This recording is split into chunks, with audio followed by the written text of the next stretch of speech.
बिस्मिल्लाहिर्रहमानिर्रहीम। अस्सलाम वालेकुम। हकीकत टीवी साइंस एंड हेल्थ में खुश आमदीद।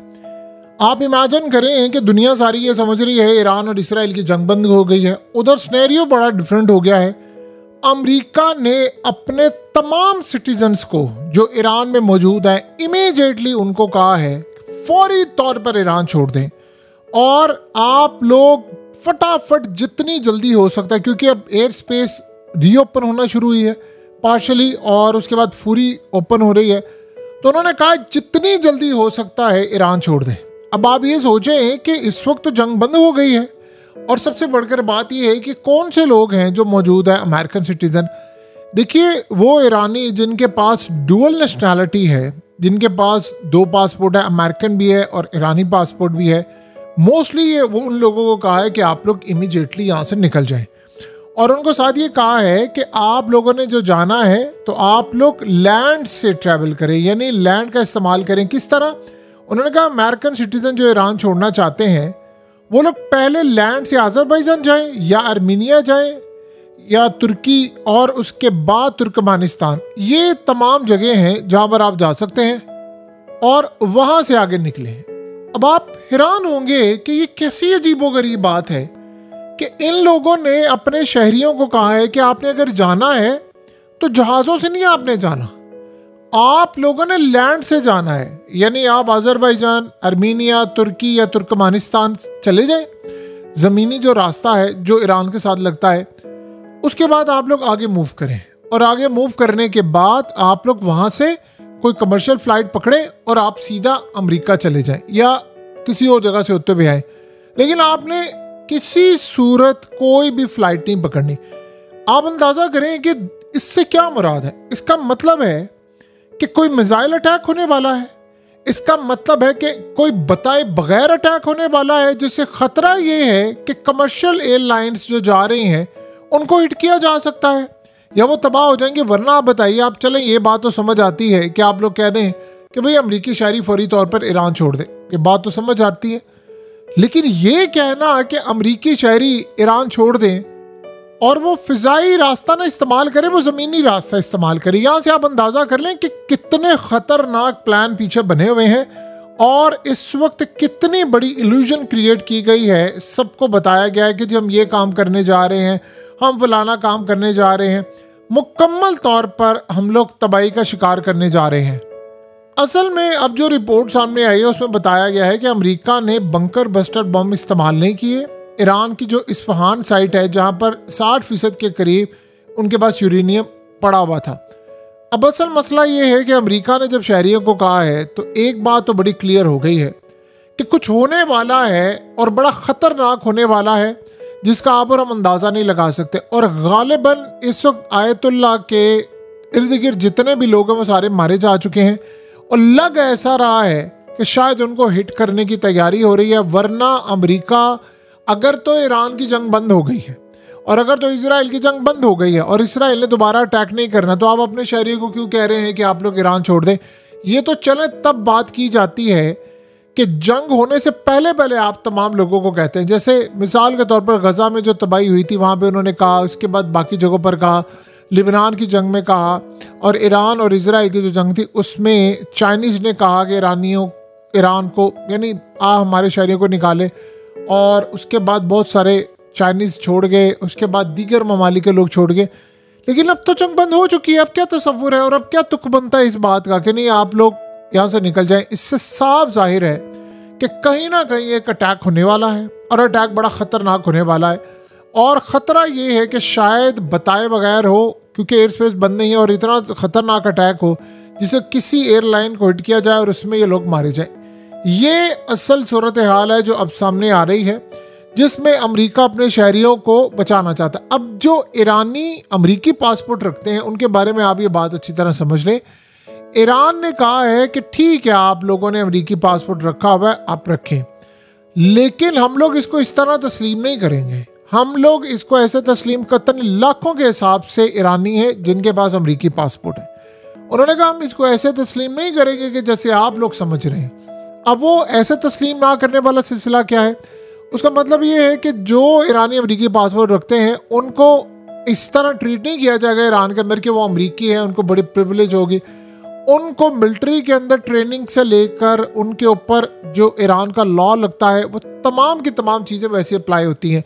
लेकिन जैसे वो ईरान की हदूद से बाहर निकलते हैं तो दुनिया उनको अमेरिकन सिटीज़न के नाम से जानती है और समझती है, और उनकी वही वैल्यू है जो एक अमरीकी शहरी की होती है।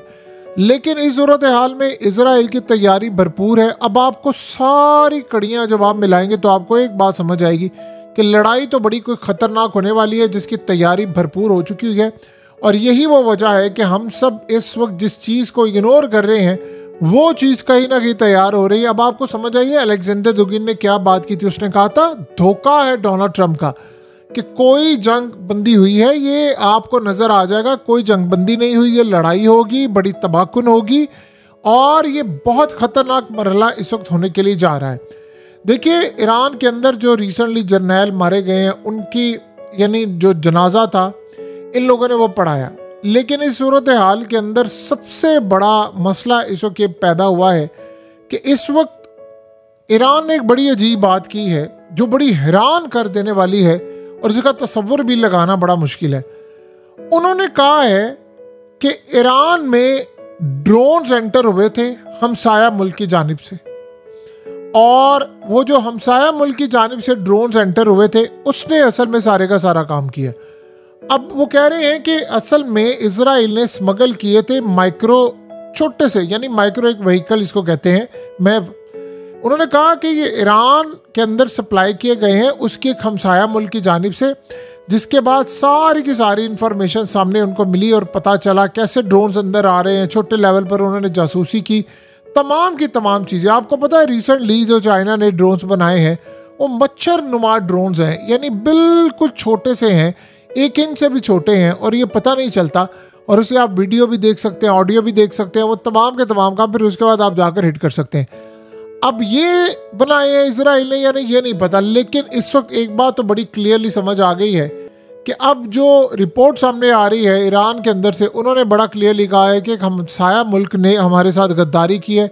अब ईरान का बॉर्डर इतने ममालिक के साथ लगता है ये नहीं पता। रिसेंटली उन्होंने यहाँ तक भी कहा था कि अज़रबैजान से अमेरिका के जो मामला है वो जो है सो है, इजराइल ने उनकी एयर स्पेस इस्तेमाल किया और हमारे मुल्क में एंटर हुए। अब ये नहीं पता किस मुल्क ने इजराइल की मदद की है इस जंग के अंदर। वहाँ से ड्रोन्स गए हैं, ड्रोन्स अंदर जाकर फटने के लिए गए, और बहुत सारे मामला आपको पता है कि फिर अंदर से जो सूरत हाल हुई। लेकिन मेन उनको काम चाहिए था जासूसी। जो माइक्रो ड्रोन्स होते हैं बड़े छोटे लेवल के होते हैं, ये जाते हैं किसी जगह पर, वहाँ पर जाकर वीडियो बना लेते हैं, फिर ये बाद में अंदर से ही ड्रोन्स उड़ाकर उनको टारगेट करते हैं। तो अब भी ये सूरत हाल उन्होंने करनी है, ये कोई छोटी बात नहीं है। अमेरिका को पता है कि इजराइल ने अटैक करना है और कब करना है, और इस जंग के अंदर अमेरिका ऑलरेडी शामिल है।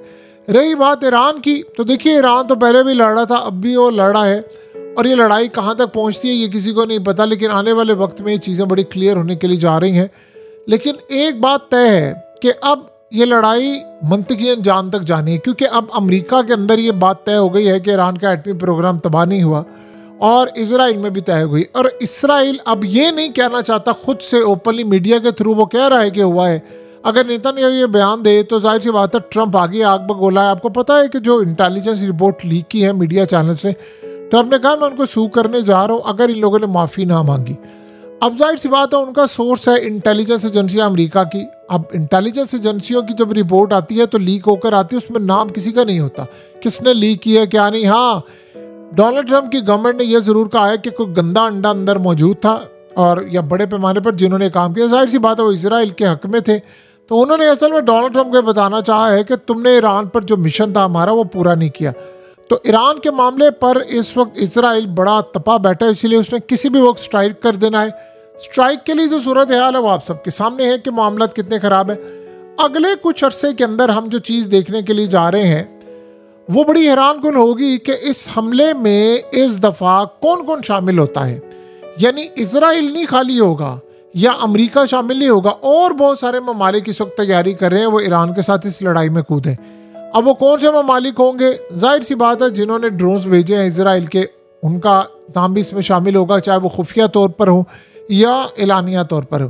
तो ये बात कहना कबल अज़ वक्त होगा कि कौन से ममालिक शामिल होंगे। लेकिन इजराइल किसी भी वक्त अब अटैक करेगा, और अगर ऐसा मामला हुआ कि इन्होंने इसकी कोई भी एयरलाइन उड़ा दी या कुछ हुआ, तो आप एक बात ज़हन में रखिएगा, दुनिया में इसको बिल्कुल कंडेम नहीं किया जाएगा इस पैमाने पर कि इसराइल के खिलाफ कोई स्ट्राइक हो। मजम्मती बयानात की हद तक कोई मामला आ जाए तो वो एक अलग बात है, बस सुखी सुखी मजम्मतें हैं। और उसके अलावा वजह से हमेशा से उम्मत मुस्लिमा ने भरपूर अंदाज में, शदीद अंदाज में मजम्मत, बस इससे ज़्यादा हमने फैसला किया है कि हमने ईरान के ख़िलाफ़ कोई इकदाम हो तो दुनिया भर में उसको सराहने के लिए हम चाहे बेशक पीछे रहे, लेकिन बस खाली एक मजम्मत ज़रूर करनी है। हकीकत टीवी साइंस एंड हेल्थ की इस वीडियो के नीचे कमेंट ज़रूर कीजिए, अपनी राय का इजहार ज़रूर करें और इस वीडियो को हर जगह शेयर करते हुए चैनल को सब्सक्राइब ज़रूर करें।